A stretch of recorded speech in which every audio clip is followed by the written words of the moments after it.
बिस्मिल्लाहिर्रहमानिर्रहीम, अस्सलाम वालेकुम। आप देख रहे हैं प्रोग्राम नुक्ता नज़र। मैं हूं सलमान हसन, साथ मौजूद हैं जनाब मुजीबुर रहमान शामी साहब। नाज़रीन, दोहरी शहरियत के सवाल और शोहरत के चक्कर में लेने के देने पड़ रहे हैं और वो इस तरह के फैसल वावडा साहब जो कि सेनेटर हैं, उन्होंने गुज़श्ता रोज़ एक बड़ी धुआंधार प्रेस कॉन्फ्रेंस की और उसमें बाज़ जजेस को तनकीद का निशाना बनाया। उसके बाद फिर हमने देखा कि कुछ और भी पार्लियामेंटेरियन सलाल चौधरी साहब, फिर कामरान डिसूरी गवर्नर, और फिर आज जनाब अली ओन चौधरी साहब और मुस्तफ़ा कमाल साहब भी जो है वो मैदान में कूद पड़े। लेकिन हुआ क्या कि जी सुप्रीम कोर्ट ने इस मामले पर अज़ खुद नोटिस ले लिया है। तो ये बड़ा अहम मामला है। और इसके अलावा जो आज समाअत हुई है नैब तरामीम कलअदम करार देने के ख़िलाफ़ हुकूमती जो अपीलें हैं उस पर समाअत हुई और उसमें आज पानी PTI का जो है वो दीदार हुआ एक तस्वीर के ज़रिए। वो कैसे वायरल हुई उस पर जो है वो हम बात करेंगे। तो शामी साहब, सर इजाज़त दें अगर ज़रा सुन लें कि आज ये जो प्रेस कॉन्फ्रेंसेस आज हुई, मुस्तफ़ा कमाल साहब किस तरह गरजे बरसे, क्या बोले, और कल फैसल वावडा साहब, ज़रा दिखाइए जी। मुस्तफ़ा कमाल साहब आज नोटिस तो फैसल वावडा साहब को जारी हुआ है ना सर, हम सुना देते हैं। कमाल साहब को जारी हुआ है सर, अभी जिक्र कर लें तो शायद हो सकता है उनको भी जारी हो जाए। मेरी नहीं है सर। दिखाइए जी मुस्तफ़ा कमाल साहब। सर, दोहरी शहरियत का मामला, कुछ शोहरत का भी चक्कर। देखें, जो रजिस्ट्रार हैं Islamabad high court supreme court के सुप्रीम कोर्ट के, उनको फैसल वावडा साहब ने खत लिखा। नहीं, वो इस्लामाबाद हाई कोर्ट के। हाँ। नहीं, ये जवाब जो दिया है, ये जवाब जो है जी जी जी, जिसमें कहा गया है कि कोई पाबंदी नहीं है कि कानून और आइन के तहत के जज दोहरी शहरियत रख सके। बिल्कुल। अब इस पर पहली बात तो ये है कि आइन में ये बात लिख दी गई कि दोहरी शहरियत का हामिल कोई शख्स पार्लियामेंट का मेंबर नहीं हो सकता। ठीक है। अब उसमें भी एक मामला इंटरप्रिटेशन का था कि जिन मुल्कों के साथ आपका मुआहदा है और वो वहाँ की शहरियत आप रख सकते हैं अपनी शहरियत के साथ, क्या उनको दोहरी शहरियत में समझा जाए या ना समझा जाए। अच्छा। एक बार फैसला हो गया। ठीक है। अब रजिस्ट्रार साहब ये कह रहे हैं कि आइन में या कानून में ये डिस्क्वालिफिकेशन नहीं है किसी जज की। अगर कोई वकील दोहरी शहरियत रखता है तो आइन के तहत वो जज हो सकता है, पाबंदी नहीं है। अब अगर पाबंदी नहीं है तो इस पर ये सवाल सुप्रीम कोर्ट से या हाई कोर्ट से नहीं बनता, जो लेटर लिखा ये पार्लियामेंट से बनता है।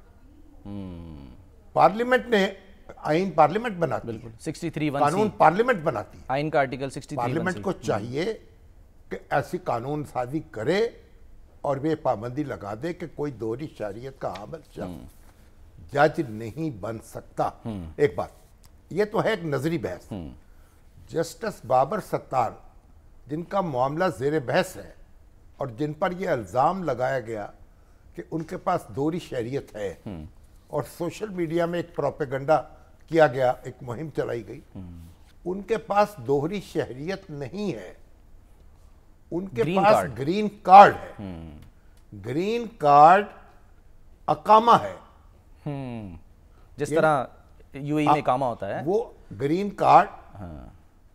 ग्रीन कार्ड पासपोर्ट नहीं है। वो शहरी के हकूक आपके हासिल नहीं होते। अच्छा। ग्रीन कार्ड आपको वहां आने जाने में सहूलत फराहम, रेजिडेंस यानी कि जिसे कहते हैं, रहने में एक रेजिडेंसी कहिए आप, अकामा जैसे होता है। ठीक है। तो ग्रीन कार्ड होल्डर जो होता है वो शहरियत नहीं रखता अमरीकी। अब ये बात जो है इसको नजरअंदाज किया जा रहा है। भाई अकामा या ग्रीन कार्ड ये अलग चीज है, शहरियत अलग चीज, यानी पासपोर्ट होना प्रॉपर वो अलग चीज है। हाँ। नहीं, पासपोर्ट होना, शहरी होना। हाँ। और उसको आप वहां के वोटर होंगे, वोट डाल सकेंगे। Exactly. वहां आपके सारे हकूक होंगे शहरी के, वहां पर इलेक्शन लड़ सकेंगे। ये तो आपको रहने की इजाजत है, वहां आने जाने की सहूलत है। और इसका मतलब ये नहीं है अब इसको ग्रीन कार्ड को ऐसा किया जा रहा है कि प्रोपेगेंडे या गले की ताकत से इसको दोहरी शहरियत का नाम दिया जा रहा है। ये बिल्कुल गलत है, 100% गलत। ग्रीन कार्ड होल्डर पाकिस्तान का सिटीजन होता है और पाकिस्तान ही का सिटीजन होता है, वो अमेरिका का शहरी नहीं होता। जब कोई शराइत पूरी करे मजीद तो वो अमेरिका का शहरी बन सकता है। तो असल में हमारे इंडिया ने तो ये मसला तय कर दिया कि जब आप किसी मुल्क के शहरी बन जाएंगे दूसरे के, तो इंडिया के शहरी नहीं रह सकेंगे। ठीक है, इंडिया में तो तकल्लुफ है नहीं। सही है। इंडिया जितने इंडियंस हैं वो बरतानिया के शहरी हैं या अमेरिका के शहरी हैं या कनाडा के शहरी हैं, वो वहाँ के शहरी हैं, इंडियंस नहीं है। एनआरआई कहते हैं सर उनको इंडियन ओरिजिन कार्ड एक मिल जाता है, लेकिन वो शहरी नहीं है, वहाँ वोट नहीं डाल सकते, उनका वोट नहीं होता, इलेक्शन नहीं लड़ सकते। सही है। पाकिस्तान ने वो दोहरी शहरियत की इजाजत दी, क्योंकि इंग्लैंड ने भी इजाजत दे रखी है, कनाडा में, कॉमनवेल्थ कंट्री, जी हाँ, तो उन्होंने भी इजाजत दे रखी है कि भाई हमारी शहरियत में और पाकिस्तान की शहरियत में तजाद नहीं है। और अमेरिका के साथ भी हमारा एक एग्रीमेंट है कि दोनों मुल्कों की शहरियत रखी जा सकती है बयक वक्त। लेकिन ग्रीन कार्ड जो है उसको शहरियत का नाम देना, फिर उसके बाद वावेला मचाना, ये बिल्कुल यानी 100% गलत है, झूठ है, और इसका इफ्तरा पर्दाजी है और कुछ नहीं।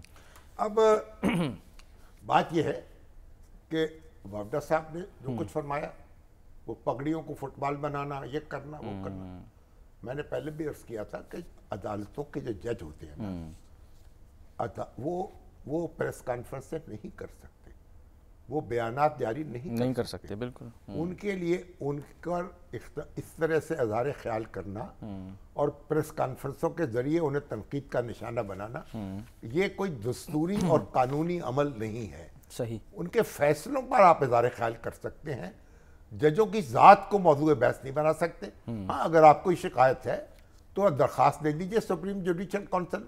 एक ज़माना था कि सुप्रीम जुडिशल काउंसिल में सिर्फ हुकूमत ही रेफरेंस भेज सकती थी, अब तो तरमीम हो चुकी कानून में, अब आम शहरी भी किसी जज के खिलाफ रेफरेंस भेज सकता है, और सुप्रीम जुडिशल काउंसिल अगर उसमें वजन हो उस पर गौर कर सकती है, कार्रवाई कर सकती है।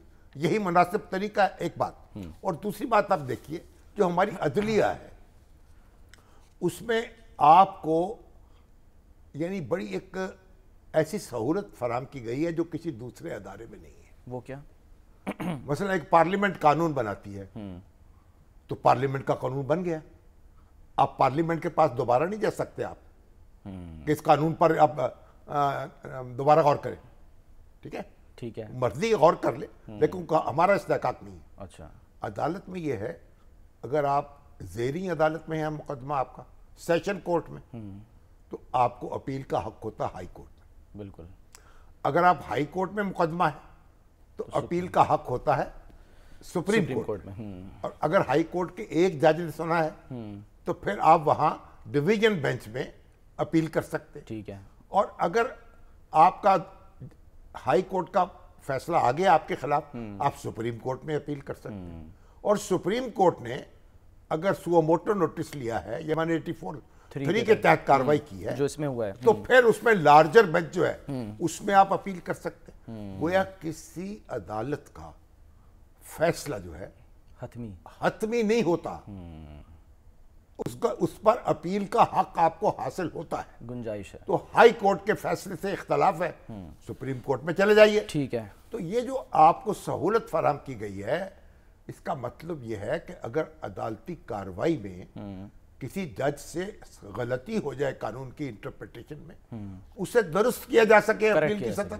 सही। तो इसमें तो हंगामा करने की जरूरत ही नहीं है। सर, फिर सवाल ये उठ रहा है ना कि ये कोई बच्चे तो नहीं है जो लोग प्रेस कॉन्फ्रेंसेस कर रहे हैं, उसमें गवर्नर चले उनको शायद इस्तिस्ना हासिल होगा, गवर्नर को भी इस्तिस्ना हासिल होता है। देखिए, बच्चे तो नहीं है, क्यों कर रहे हैं? हम उनकी इज्जत करते हैं, लेकिन बच्चों जैसी हरकतें जरूर कर रहे हैं, खुद से बच्चों की हरकतें कर रहे हैं। ये तो अब उनको जवाब देना पड़ेगा। और गवर्नर साहब भी जो है, उनका काम ही नहीं है ये, उनका क्या ताल्लुक है इस बात से, अदलिया में क्या हो रहा है नहीं हो रहा। वो अपना जो फेडरल गवर्नमेंट के नुमाइंदे हैं वह काम करें।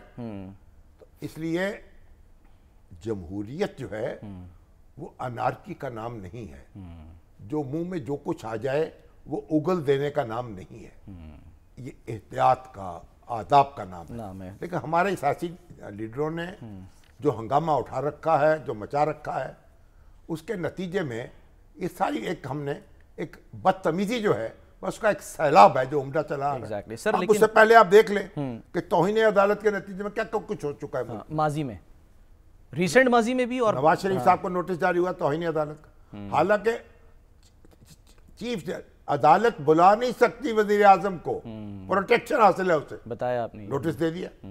फिर यूसुफ रजा गिलानी साहब को उनको तो वजारत उज़्मा से हाथ धोने पड़े। सही बात। उसके बाद हमारे ये तलाल चौधरी साहब, नेहाल हाशमी साहब, ये सारे, खुद फैसल वावडा साहब, सर ये फैसल वावडा साहब तो खैर उनको तो इलेक्शन माफी मिल कमीशन, गई। हाँ, और ये तो अब फिर उसने दोहरी शरीयत से भी बच गया। उस वक्त मेंबर भी कौमी असम्बली के रहे और फिर उसके बाद सेनेटर हो गए और अब फिर सेनेटर हैं। तो बात यह है की वजह से कि अदालत जो है उसका एहतराम लाजिम है, अदालत पर भी लाजिम है कि एहतियात से काम ले। जज हजरात जो हैं वो रिमार्क्स देते हुए ज़रा एहतियात से काम लें और ऐसा ना हो कि उनकी मिस इंटरप्रिटेशन हो या सियासी उससे मतलब निकाले जाएं। ये भी कोई अच्छी बात नहीं, अदलिया के वकार के खिलाफ बात है। लेकिन बहरहाल अब जो नोटिस लिया गया, अब वो जवाब देंगे, वहाँ पेश होंगे और उनको जवाब देना पड़ेगा। और फिर यह है कि अगर मुस्तफ़ा कमाल साहब को भी ये शहादत नसीब हो गई और टेसोरी साहब जो हैं तो फिर उनको भी जवाब देना पड़ेगा। तो मुझे उम्मीद है कि जब वो माजरत करेंगे तो फिर उनकी जाबख्शी हो जाएगी। लेकिन ये अब दूसरे हमारे जो, अब आप देखिए हमारा आइन जो है वो बहुत सख्त है इस मामले में, और उसमें जो हमने डिस्क्वालिफिकेशन और क्वालिफिकेशन मुकर्रर की है अरकान असम्बली की, उसके नतीजे में अगर आप तौहीन अदालत के मुर्तकब हों तो आपकी रुकनीत खत्म हो जाती है। अगर अदालत आपको सजा दे दे, ता बर्खास्त अदालत ही सजा दे, कैद की सजा दे दे या 1 रुपया जुर्माना कर दे, आपकी सेनेट की मेंबरशिप गई, कौमी असम्बली की मेंबरशिप खत्म हो जाएगी। सर गिलानी साहब को 30 सेकंड की सजा हुई थी, अब फिर 5 साल के लिए आप दोबारा इलेक्शन नहीं लड़ सकेंगे। तो ये सारी एहतियातें लाजिम हैं। लेकिन हमारा अब जो उनका मामला सुप्रीम कोर्ट ने नोटिस लिया है तो वही तय होगा, कल इसकी सर समाअत होगी। ठीक है, देखिए ये फौज तो हमारा बड़ा मोहतरम अदारा है और फौज सारे मुल्क की फौज है, उसे हम डिवाइड क्यों करें, उसे मेरी और तेरी पे क्यों रखें। जो फौज से जो बात की जाती है, और ख़ुद फौज को भी जिस बात का एहसास है कि हमें सियासी मामलात में मदाखलत नहीं करनी चाहिए। जब सियासी मदाखलत होती है फिर तकसीम होती है कौम में, और उससे बचना चाहिए। तो अब फौज भी ये कहती है ना, और बाजवा साहब ने भी बार बार ऐलान किया कि अब हम सियासत में किसी तरीके से दखल नहीं देंगे, हमारी तौबा है। और हमारे जो आसिम मुनीर साहब हैं वो किसी सियासी रहनुमा से मिलने को तैयार नहीं है। वो कहते हैं भाई आप आपस में बात तय करें। तो फौज जो है उसको सियासत में घसीटना भी, उससे भी गुरेज करना चाहिए, और फौज को भी ऐसे इक़दामात से गुरेज करना चाहिए जिस पर गुमान हो जाए या शुबा हो जाए कि ये सियासी मदाखलत के मुतरादिफ है।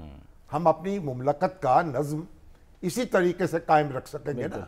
बदकिस्मती से हमारे यहाँ बार बार मार्शल लॉ लगे हैं, हमारे दस्तूर मनसूख हुए हैं, मुअत्तल हुए हैं, हमारा मुआशरा जो है अदम तवाज़ुन का शिकार हुआ है, और बहुत से एक उससे मुश्किलात में हमारी इजाफा हुआ है। लेकिन उसका ये मतलब नहीं है कि हम अपना मुस्तकबिल जो है उसको संवारने की कोशिश ना करें और खुद ही मामे बन के आ जाएं। कोई फौज का मामा बन गया, वो अदलिया का चाचा बन गया, कोई सियासत का दादा बन गया। वो भाई आप सब शहरी बनकर रहें और शहरी बनकर बिहेव करें, आपको कोई किसी ठेकेदार बनने की जरूरत नहीं। और जो मामला है सर, जैसे इवन जैसे आप कह रहे हैं दोहरी शरीयत वाला, भाई पार्लियामेंट है ना वहाँ, लेके जब वहाँ लड़ाइयाँ हो रही हैं वहाँ करें। उधर तो सर लड़ रहे हैं, गालम गलोच चल रही है। गालम गलोच हो रही कभी आज तक देखी नहीं सर। आज बड़ा अभी नुमाइंदे को भी मिलाते हैं, जो आज वाकया हुआ है तारिक बशीर चीमा साहब। तारिक बशीर चीमा साहब आपे से बाहर हो गए, और वो जो हमारी क्या है जरताज गुल साहिबा, अब जरताज गुल साहिबा भी उनकी तकरीर के दौरान बार बार वो बहावलपुर यूनिवर्सिटी जो है उसके जिक्र कर रही थी, स्कैंडल का। अब वो बहावलपुर यूनिवर्सिटी का जो स्कैंडल है वो भी देखिए क्या क्या उस पर सोशल मुहिम चलाई गई, और उस पर जुडिशल कमीशन कायम हुआ, और फिर स्पेशल ब्रांच की रिपोर्ट भी आ गई, और मालूम हुआ उसमें भी बड़ा हंगामा किया गया यूनिवर्सिटी के जो वाइस चांसलर अतर महबूब, उनको निशाना बनाने के लिए उनके खिलाफ ये सारा काम किया गया, और पुलिस के अफसर जो थे वो उसमें वो भी मुलव्वस थे। अब वो सारी तफ्तीशों के सामने आई है कि वो जिस तरह का स्कैंडल बनाया गया वो घड़ा गया है। ये भी अलमिया देखे ना, अब ये रिपोर्ट मेरे सामने पड़ी हुई है। अच्छा, वो कहते हैं, अब आप गौर कर लें, बहावलपुर स्कैंडल ये क्या क्या कहा, इस्लामिया अल्लाम क्या लगाया गया सोशल मीडिया में, यूनिवर्सिटी में जिनसी हिरासती और मनशियात का बहुत बड़ा नेटवर्क मौजूद है, और यह भी फैलाया गया कि गिरफ्तार होने वाले चीफ सिक्योरिटी अफसर एजाज शाह के कब्जे से मोबाइल जो लिए गए हैं 55,000 फोश वीडियोस बरामद हुई हैं जिनका ताल्लुक इस्लामिया यूनिवर्सिटी के साथ है, और इस साख को नुकसान पहुंचाया गया और सब झूठ साबित हुआ और हरफे गलत बन गया, और वो यूनिवर्सिटी को भी आप देखिए उसके ऊपर दाग लगा दिया गया, और अतर महबूब साहब जो हैं वो अभी वहाँ से रुखसत हो गए, और अब ये रिपोर्टें आ रही हैं, और अब हमारी जो जरताज बीबी हैं वो उनके बेटे को भी मुबैना तौर पर उनका भी नाम आ रहा था ना उनके, और उनको वो बार बार जिक्र कर रही, ख्वातीन को ये वेब नहीं देता, एहतियात करनी चाहिए। इस तरह के वाकयात जो हैं या इस तरह की बातें करें सर, उनको भी एहतियात करनी चाहिए। और फिर जो बाद में तारिक बशीर चीमा जो हैं वो तो हैं लूज कैनन, वो अब उन्होंने आओ देखा न ताओ और अपने रवायती जो है उस अंदाज में उन पे हमलावर हो गए। आंखों देखा हाल जरा सुन लेते हैं, ज़ीशान यूसुफ जई हमारे। आप देखिए बहुत गलत हुआ है, बहुत नामनासिब हुआ है, इसकी जितनी भी मजम्मत की जाए कम है। वो शेर अफजल मरवत साहब कहने लगे ये तो हम इस पे FIR दर्ज कराएंगे, और भाई बंदा खुदा मेंबरशिप जो असेंबली की कार्रवाई है, असेंबली के अंदर जो कुछ होता है उस पर कोई कानूनी कार्रवाई नहीं हो सकती, ये अंदर है बिल्कुल, उस पर सिर्फ स्पीकर कार्रवाई करता है। आप साबिक जज हैं, आपके पास अपने फ्लैट कोई संभाल ले तो अच्छा है। तो बात ये भरल लोग इकट्ठे होकर गए, उस वक्त मेरा ख्याल है जो प्रिजाइड कर रहे थे वो भी शैला रजा साहबा प्रिजाइड कर रही थी। फिर स्पीकर के पास गए, अब माफी मांग ली है तारिक बशीर चीमा ने, लेकिन उनका कहना है तो मुअत्तल की जाए। सर बात कर लेते हैं ज़ीशान यूसुफ जई, माफी मांग ली है, अगरचे बहुत उन्होंने यानी गलत अल्फाज इस्तेमाल किए, हम उसकी तायद नहीं कर सकते, ठीक है, सच्ची बात है। हम तो अपने और माओं के सामने, बहनों के सामने, बेटियों के सामने उफ नहीं कर सकते यार, तू नहीं कर सकते, हम ऐसे गंदे अल्फाज की कैसे तायद करेंगे। आप बैठे होते मैं ऊंची आवाज में नहीं बात कर सकता, एहतराम है ना। माफी मांग ली ना, माफी मांगने का भी तो मसला है सर, मांग ली, कबूल हुई है या नहीं ये भी तो मसला है ना, कबूल भी होनी चाहिए। क्विकली सर पूछ लें ज़ीशान से जरा। ज़ीशान अस्सलाम वालेकुम। वालेकुम सलाम सलमान साहब। क्या मुतज़ाद खबरें आ रही हैं कि कबूल हो गई माफी या नहीं हुई, और वो कह रहे हैं जी नहीं तो हम तो मुअत्तली चाहते हैं उनकी। देखिए सलमान साहब, माफी तो उन्होंने इब्तदाई तौर पर कबूल कर ली, और सरताज गुल ने स्टेटमेंट खुद दी है कि वो चूंकि आए हैं और मेरे पास, और उन्होंने बताया है कि मुझे अफसोस है अपने अल्फाज कहने पे, तो मैं आपसे मुआफ़ी मांगता हूँ। और सरताज गुल ने मुआफ़ी कबूल भी कर ली, लेकिन कहा यह जा रहा है, सरताज गुल ने भी ये स्टेटमेंट दी कि चूंकि ये एक अनप्रेसिडेंटेड वाकया था तो इसको इस तरह जाने नहीं दिया जा सकता, ताकि एक मिसाल सेट हो जाए और आगे जो है कोई किसी खातून के बारे में इस तरह के, क्योंकि यहाँ जितनी MNA आती है इलेक्ट होके आती है, और जितने मर्द हजरात वोट लेते हैं उसी तनासब से वो वोट लेकर आती है और यहाँ पर तर्जुमानी करती है। तो लिहाजा जो खवातीन है उनको इज्जत देनी चाहिए, और हम स्ट्रॉन्ग खवातीन हैं क्योंकि अपने हल्के के जो लोग हैं उन्होंने हम पे एतमाद किया दुरुस्त है, उनकी इज्जत होनी चाहिए, काबिल इज्जत है, अपने हल्के की नुमाइंदगी कर रही हैं, हमारे आंखों का हमारे सर का ताज है, आंखों की ठंडक है। लेकिन बताइए कि जो बहावलपुर यूनिवर्सिटी का स्कैंडल था उसके हवाले से कोई गैर जिम्मेदाराना गुफ्तगू उन्होंने भी की थी। बिल्कुल शामी साहब, जब तारिक बशीर चीमा तकरीर कर रहे थे तो उस दौरान ये ऑन रिकॉर्ड है कि PTI की जानिब से आवाजें लग रही थी और बहावलपुर स्कैंडल की बातचीत की गई जरताज गुल की जानिब से, और ऑन रिकॉर्ड तारिक बशीर चीमा ने उन्हें जवाब भी दे दिया कि आप लोगों को तकलीफ हो रही है।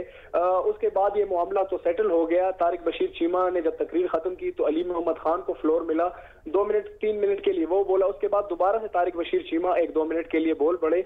उसके बाद जब उनकी खत्म हो गई, तकरीर खत्म हो गई और वो वापस जा रहे थे तो अपोजिशन की जो बेंचेस है उधर से जाके तो वो असेंबली अरकान को मिल रहे थे और जब वापस निकल रहे थे तो उस दौरान ये वाकया पेश आया और इनकी तल्ख कलामी हुई। और जैसे ही तल्ख कलामी हुई तो तमाम जो अराकीन है सुन्नी इत्तेहाद काउंसिल के वो खड़े हो गए और मामला जो है अच्छा, वो ये सब कन्वर्सेशन रिकॉर्ड हो गई या नहीं? देखिए शामी साहब, ये फ्लोर ऑफ द हाउस पे हुआ है और सब चीजें जो है वहां पर विटनेस की गई है। इस दौरान स्पीकर जो प्रिजाइड कर रही थी शेला रजा साहिबा, उन्होंने 15 मिनट के लिए सेशन मुलतवी कर दिया और उसके बाद फिर उन्होंने जब मामला हाथ से निकलने लगा तो उन्होंने सेशन को अगले दिन तक जो है वो उस पर ले गई है। और जो PTI के अराकीन थे तो उनकी जानिब से काफी हद तक कोशिश की गई है कि हाथापाई तक जो है मामला चला जाए, लेकिन इस दौरान आगा रफीउल्लाह जो पीपल्स पार्टी के MNA हैं उन्होंने तारिक बशीर चीमा को असेंबली हाल से बाहर ले गए और उसके बाद वो PTI के अराकीन को भी कंट्रोल करते रहे, साथ असेंबली स्टाफ भी के मामला जो है वो हाथापाई तक ना पहुंचे। इस दौरान कुछ MNA ठीक है, चलिए ठीक है, बहुत बहुत शुक्रिया ज़ीशान अब आपका। या सादिक साहब इस मामले को संभालें और जज्बात को ठंडा करें और अगर कोई तादीबी कार्रवाई करनी पड़ती है वो भी करें। देखें ये जो चलन हो गया है ना और जिस तरह की बाजारी जुबान इस्तेमाल की जाने लगी है कौमी असम्बली में, आप उसको उसकी कोई तायद नहीं कर सकते। कोई इस्तेमाल करे और तारिक बशीर चीमा साहब को भी मालूम होना चाहिए और दरताज बीबी को भी मालूम होना चाहिए कि कौमी असम्बली के अपना एक डेकोरम है, उसे हर कीमत पर बरकरार रखा जाए। और बहरहाल अब उन्होंने जो माफ़ी मांगी है, अब देखते हैं कि स्पीकर उसके साथ क्या सलूक करते हैं, ठीक है, और अपोजिशन उसके साथ क्या सलूक करती है। चलें सर आगे बढ़ते हैं, लेकिन ब्रेक, और ब्रेक के बाद अब जब हम वापस आएंगे तो बात करेंगे। आज बानी PTI का दीदार हुआ, बहुत से लोगों का ने किया उनका दीदार, और समात जो हुई उसमें क्या कुछ सामने आया, रिमार्क्स क्या सामने आए, इस पर डिटेल से बात करते हैं ब्रेक के बाद।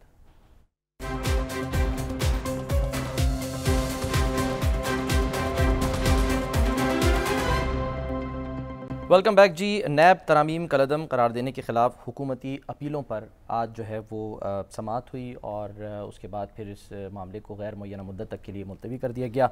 और आज जो एक अहम बात हुई, जो रिमार्क सामने आए, वो तो डेफिनेटली जो है वो उसको भी हम डिस्कस करेंगे। लेकिन आज हम ये कह सकते हैं कि कोई 8-9 महीने के बाद बानी चेयरमैन जो है वो पहली दफ़ा नमूदार हुए। बहुत सारे लोग एक्सपेक्ट कर रहे थे, एक्साइटेड थे कि शायद जो है ना ये बराह रास्त दिखाई जाएगी और बराह रास्त जब समाअत होगी तो हम जो है वो देख सकेंगे, सुन सकेंगे अपने महबूब कायद को। लेकिन उम्मीदों पर पानी फिर गया और समाअत जो है वो बराह रास्त नहीं दिखाई गई, बल्कि जब वो एक तस्वीर उनकी वायरल हुई तो उसमें हमने ये भी देखा कि जी उसके बाद एक तो ये कि जो उनकी वीडियो थी जो आ रही थी उसको छोटा कर दिया गया ताकि ना देखी जा सके, और इसके अलावा इसकी तहकीकात का जो है वो भी हुक्म दे दिया गया है।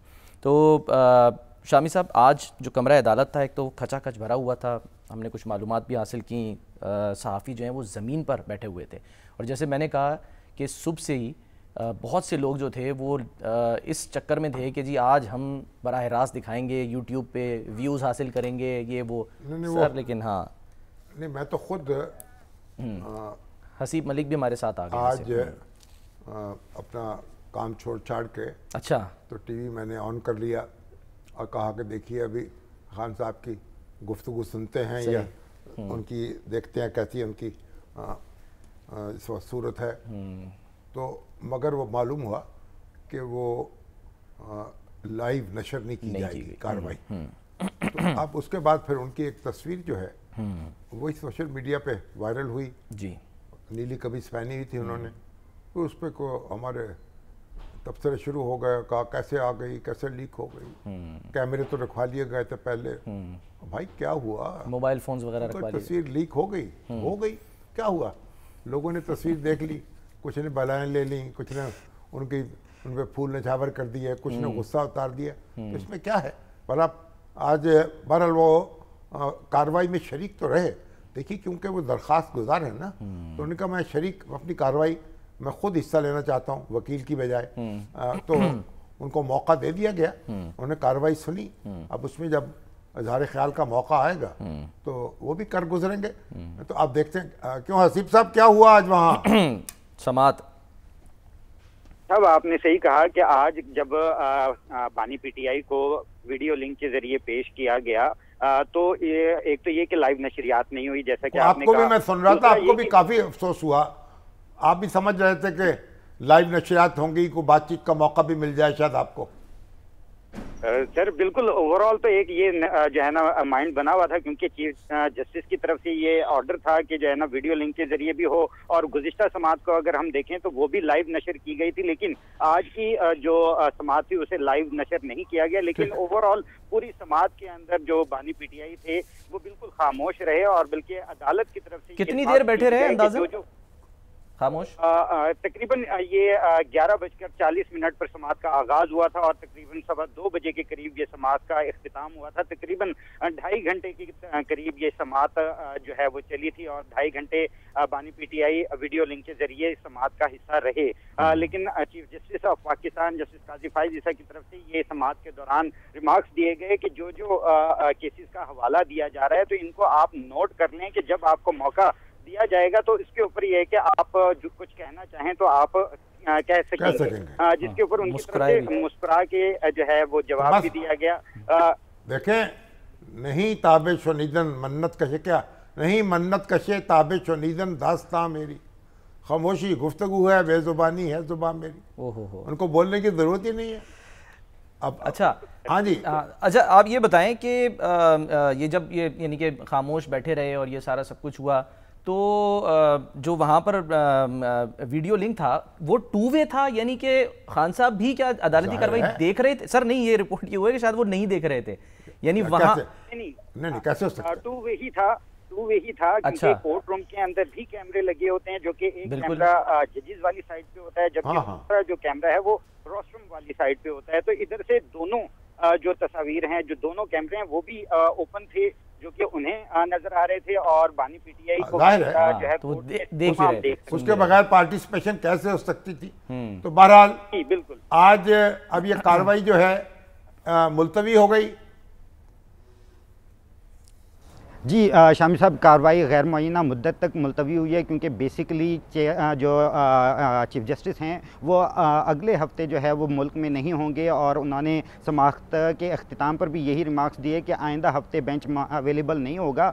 तो जब बेंच अवेलेबल होगा तो इसकी तारीख मुकर्रर करके इसको समाअत के लिए तो मुकर्रर किया जाएगा। बेसिक अगर ओवरऑल जो नैब के कानून में तरामीम की थी पीडीएम हुकूमत ने, उनको उमर ता बंदयाल साहब ने, उनके बेंच ने मुअत्तल कर दिया था। कल यही था 27 तरामीम वो मुअत्तल हो गई थी। जी बिल्कुल। उसके बाद उनकी अपील शुरू हुई। बिल्कुल। अब वो अपीलें जो हैं उनको मुअत्तल करने का हुक्म कालदम हो चुका है या अभी बरकरार है? देखें, ये एक तो ये था कि पीडीएम हुकूमत ने जो है नैब तरामीम की थी, जिसके ऊपर फैसला दिया गया था 3 रुकनी बेंच की तरफ से 2-1 के तनासुब से, उसमें नैब तरामीम को कलअदम करार दे दिया था। उसके बाद हुकूमत की तरफ से अपीलें दायर की गई थी, जिसके ऊपर जो है अक्टूबर के महीने के अंदर एक समाअत हुई थी, जो कि चीफ जस्टिस काजी फाइज ईसा उस वक्त बन चुके थे चीफ जस्टिस ऑफ पाकिस्तान। तो उनकी तरफ से एक समाअत हुई थी, और उस समाअत के अंदर एहतसाब अदालतों को हतमी फैसला करने से रोक दिया गया था, एक तरह से स्टे मिल गया था। लेकिन उसके बाद क्योंकि प्रैक्टिस 3 रुकनी बेंच का फैसला है उसे मुअत्तल कर दिया गया था।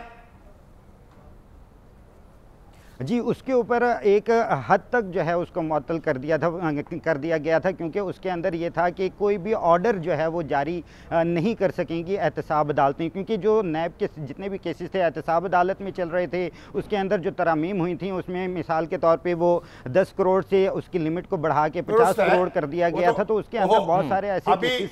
अभी मतलब ये है कि नैब के जो मुल्जिम हैं उनको तो रिलीफ मिल चुका ना, अब जो तरमीमें तो मौसर है ना इसके अंदर। जी सर, जो नैब तरामीम थी वो मुअत्तल हो गई थी। उसके बाद ये है कि अभी जितने भी केसेस थे जी, जैसे ही अगर इस केस का फैसला होगा, जिसके बाद जो अगर ये जो कलअदम करार दी गई थी इसको ख़त्म कर दिया जाता है, तो उसके बाद जाहिर है कि वो जो बेनिफिट है जो नैब केसेस के अंदर जो मुल्ज़मान हैं, इस वक्त जो कलअदम करार देने का फैसला है वो गैर मुअस्सर है। जी बिल्कुल, वो गैर मौसर है। और इसी तरह से क्योंकि प्रैक्टिस एंड प्रोसीजर का केस स्टार्ट हो गया था, तो उस वक्त फिर ब्रेक दे दिया गया था कि जब तक इसका फैसला नहीं हो जाता, क्योंकि इसके ऊपर जो बेंच था, बेंच के हवाले से जो है वो 3 रुकनी कमेटी ने ही फैसला करना था कि कितने रुकनी बेंच बनेगा। उसके बाद जो है ये समाअत हुई है, ये आज तीसरी समाअत थी जिसके ऊपर ये आज हुई है।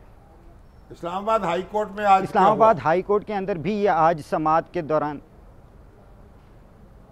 वहाँ क्या समाअत हुई है? नहीं सर, मैं ये पूछ रहा हूँ कि इस मामले पर इस्लामाबाद हुई थी समाअत, उसका भी हुक्मनामा तलब किया गया। इस्लामाबाद हाई कोर्ट में ये मामला अभी ज़ेर समाअत है। जी शामी साहब, यही सवाल उठाया गया था। गुज़िश्ता जो समाअत थी 14 मई को जो हुई थी, उसके अंदर ये सवाल उठाया गया था कि नैब तरामीम से मुताल्लिक इस्लामाबाद हाई कोर्ट के अंदर भी समाअत है, क्या वो इस वक्त भी जो है पेंडिंग में है, जिसके ऊपर जो हुकूमती वकील थे मखदूम अली ख़ान, उनकी तरफ से ये कहा गया था कि इसको क्रॉस चेक करने के बाद अदालत को आगाह कर सकूँगा। तो आज जब समाअत का आगाज़ हुआ तो फौरी तौर पर मखदूम अली ख़ान की तरफ से जो है ये बताया गया कि वह ज़ेर अल्तवा हैं और समाअत के लिए मुकर्रर कर ली गई हैं, जिसके ऊपर अथर मिनल्ला जो है जस्टिस अथर मिनल्ला की तरफ से मौक़िफ़ अख्तियार किया गया कि जब हाई कोर्ट के अंदर जो नैब तरामीम से मुतालिक केस ज़ेर समाअत है, तो फिर कैसे सुप्रीम कोर्ट जो है वो सुन सकती है। इसके साथ साथ उन्होंने एक और केस का भी हवाला दिया कि इलेक्शन से मुतालिक जो केस थे 2 रुकनी बेंच के ऊपर हमारे पास सुप्रीम कोर्ट में आया था और उस पर हमने जो है वो नाकाबिल समाअत करार दे दिया था, क्योंकि लाहौर हाई कोर्ट के अंदर वो केस ज़ेर समाअत था। तो इस हवाले से भी जिक्र किया गया। इसके साथ साथ जो चीफ जस्टिस थे काजी फाइज ईसा, उनकी तरफ से इंतखाबात करवाने से मुतालिक भी जो है वो जिक्र किया कि 3 रुकनी बेंच था हमारा, हमने जो है 12 दिनों के अंदर इंतखाबात करवाने का हुक्म दिया। भाई बात यह है, यही तो कन्फ्यूजन पैदा किया ना। साबिक चीफ जस्टिस साहबान ने एक मामला हाई कोर्ट में भी ज़ेर समाअत है, उसकी समाअत सुप्रीम कोर्ट में भी शुरू होती है, तो अब ये कन्फ्यूजन तो ख़त्म होना चाहिए ना। अगर सुप्रीम कोर्ट में एक बात सुनी जा रही है तो हाई कोर्ट को समाअत करनी नहीं चाहिए। यहाँ सुप्रीम कोर्ट का फैसला जो है वो मुकद्दम होगा, और अगर हाई कोर्ट में हो रही है तो सुप्रीम कोर्ट को नहीं सुननी चाहिए। उसी का उन्होंने हवाला दिया। लेकिन बहरहाल सर सिर्फ जाते थे ये मैं आहिस्ता आहिस्ता ये अवहाम दूर हो जाएगा ना। क्विकली सिर्फ ये पूछ लूँ, वो जो तहकीकात हो रही थी, तस्वीर कैसे वायरल हुई, वो पता चला है कुछ या नहीं? बड़ा उस पर शोर उठ रहा था, किसने? देखिए नाम तो सामने अभी तक नहीं आया, लेकिन ये ज़रूर कहा जा रहा है कि जो जिसकी तरफ से ये तस्वीर वायरल हुई है उसकी निशानदेही हो गई है, लेकिन नाम अभी तक सामने मंजर आम पर नहीं आया। जब अब सुने बताइए, सुने जरा शामी साहब, अगर तस्वीर वायरल हो गई है तो क्या जुर्म क्या हो गया है? सर वो कह रहे हैं रूल्स की खिलाफ वर्जी हुई है, कोर्ट रूल्स की खिलाफ वर्जी हो रही है, यहाँ कॉन्स्टिट्यूशन वायलेट हो रहा है। आप रूल्स की खिलाफ वर्जी की किसी, इसका मतलब है किसी के पास तो कैमरा था ना, किसी के पास मोबाइल था। कोर्ट के सीसीटीवी कैमरे तो चल रहे हैं ना, हो सकता है जेल में किसी के पास हो। सर तस्वीर में तो वो यहाँ से गई। बहरहाल इतना हंगामा क्या है? ऐसा है कि सिर्फ मीडिया नुमाइंदगान को मोबाइल अलाउ नहीं होता, जबकि वकला जो होते हैं उनको मोबाइल लेके जाना अलाउ होता है। तो ओवरऑल जो ज़राए हैं उनका यही कहना है कि ये जो तस्वीर जो लीक हुई है ये किसी वकील की तरफ से बनाई गई थी, जो वकील है सोशल मीडिया के ऊपर वकीलों के पास मोबाइल होते हैं। जी सर, तो जब वकीलों के पास मोबाइल होते हैं तो फिर मीडिया के मोबाइल रोकने से क्या फायदा?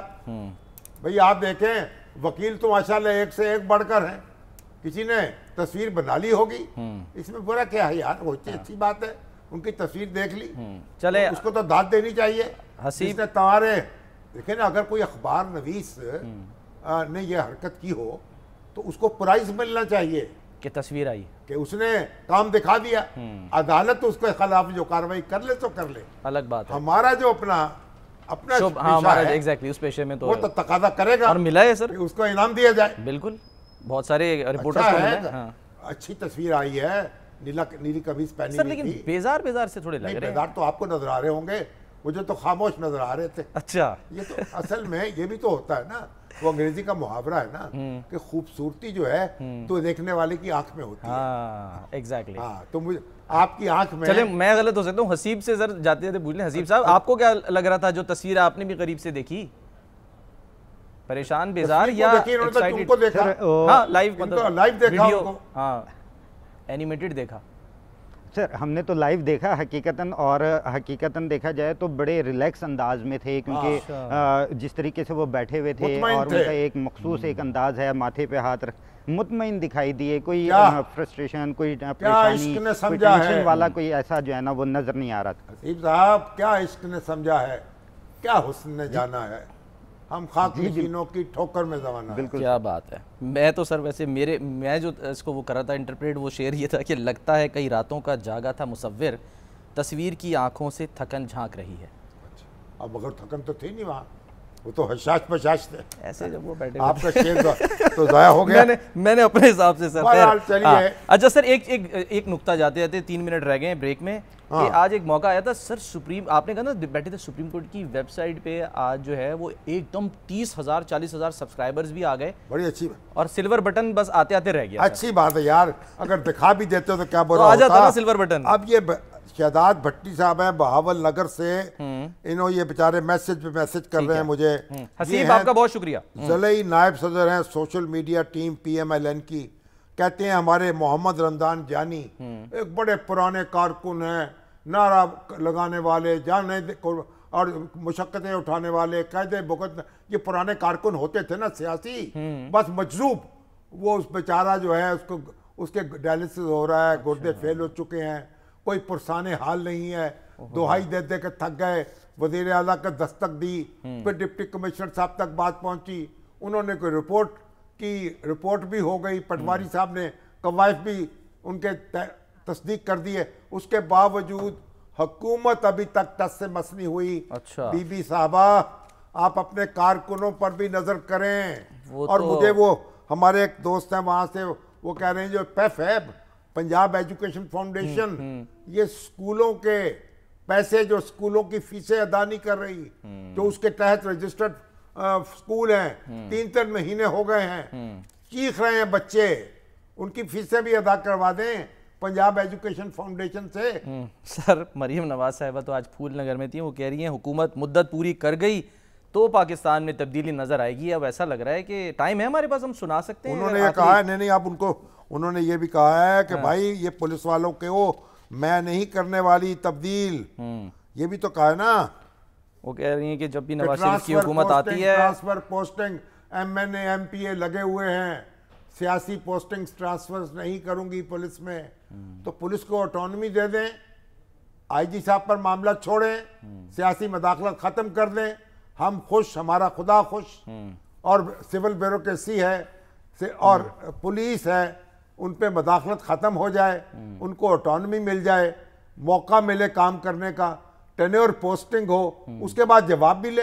या हर चौथे दिन, अब तो जो हाई कोर्ट है ना, वो सिविल जज जो हैं उनके ट्रांसफर करती है धड़ाधड़, जब नए चीफ जस्टिस आते हैं ट्रांसफर शुरू हो जाते हैं। यार को खुदा का खौफ करे भाई, चले कोई तो जो हमारी सर्विस स्ट्रक्चर जो है, अदलिया का भी होना चाहिए ना, कोई नज्म ज़ब्त, और सिविल ब्यूरोक्रेसी का भी होना चाहिए। चलें सर, पुलिस का भी होना चाहिए। एक ब्रेक ले लेते हैं, ब्रेक के बाद वापस आते हैं नाज़रीन।